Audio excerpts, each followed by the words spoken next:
Hello guys, जैसा कि आपको पता है कि एसजीएसटी एक्ट एप्लीकेबल होता है सारे स्टेट पे एसजीएसटी एक्ट एप्लीकेबल होता है। और कुछ यूनियन टेरिटरी में जिसके पास अपना खुद का लेजिस्लेचर है, जो कि जम्मू कश्मीर, दिल्ली और पुडुचेरी है। जम्मू कश्मीर, दिल्ली और पुडुचेरी है। ये तीन ऐसे यूनियन टेरिटरी है जिस पर एसजीएसटी एक्ट एप्लीकेबल होता है और सारे स्टेट पे एसजीएसटी एक्ट एप्लीकेबल होता है। अब मैं यहाँ पर आपको यूनियन टेरिटरी याद करवाने के लिए जा रहा हूँ। यूनियन टेरिटरी को कैसे आप याद करोगे, कैसे इमेजिन करोगे। मान लीजिए यहाँ पर कहानी क्या होती है कि आप एक आइसलैंड पे जाना चाहते हो। आइसलैंड पे जाने के लिए आप अपने घर यानी कि अपनी हवेली से निकले। अपनी हवेली से निकलते हुए आप चंडीगढ़ गए। आप अपनी हवेली से निकलते हुए चंडीगढ़ गए। वहां पर चंडीगढ़ में आपको कहाँ पर जाना था? आइसलैंड जाने के लिए। आप अंडमान निकोबार आइसलैंड जाना चाह रहे थे। ये आपका लक्ष्य क्या था? अंडमान निकोबार आइसलैंड जाना। तो अंडमान निकोबार आइसलैंड, लक्षद्वीप, उसके बाद दादर एंड नगर हवेली। दादर एंड नगर हवेली। अब दादर एंड नगर हवेली से निकल चुके थे आप, लेकिन आप जो है ना चंडीगढ़ के जो दोस्त की वजह से जिसके साथ जाने वाले थे, उसकी एक गलती की वजह से आप लद्दाख पहुंच गए। आप लद्दाख पहुंच गए।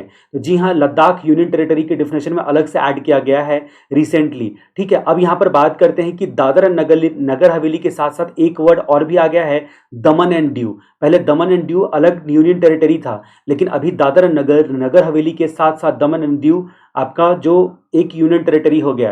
तो फिर आप ना, क्योंकि आप जो है लद्दाख में फंस गए थे, इसीलिए आप इस बात को इमेजिन करने लगे कि काश काश अगर मैं जो है ना अपने मन को मार लेता, अपने मन का दमन कर लेता, अपने मन का दमन कर लेता और हवेली में भी रह जाता, तो आज लद्दाख में फंसा नहीं होता। तो यहाँ पर आपको याद हो गया यूनियन टेरिटरी कौन कौन से हैं।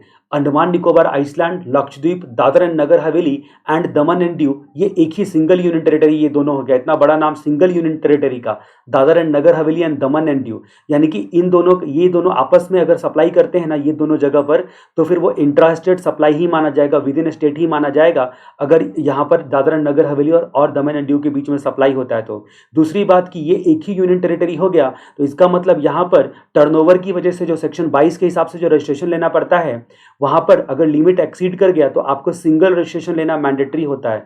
केवल एक ही रजिस्ट्रेशन लेने से काम चल जाएगा। अगर ऑप्शनल है मल्टीपल रजिस्ट्रेशन लेना, वो बात अलग है। यानी कि अगर पहले आपने दादर एंड नगर हवेली में भी आपका पहले से रजिस्ट्रेशन था और दमन एंड दीव में भी था, तो अभी आप एक सरेंडर कर सकते हो, एक ही जीएसटी नंबर से काम चल जाएगा। तो यानी कि हम लोगों ने देखा यूनियन टेरिटरी में अंडमान एंड निकोबार आइसलैंड आता है, लक्षद्वीप आता है, Dadar and Nagar Haveli and Daman and Diu आता है, लद्दाख आता है और चंडीगढ़ आता है। ये कहानी से आपको याद हो गई होगी, उम्मीद करता हूँ। अगले वीडियो तक के लिए जयराम जी की।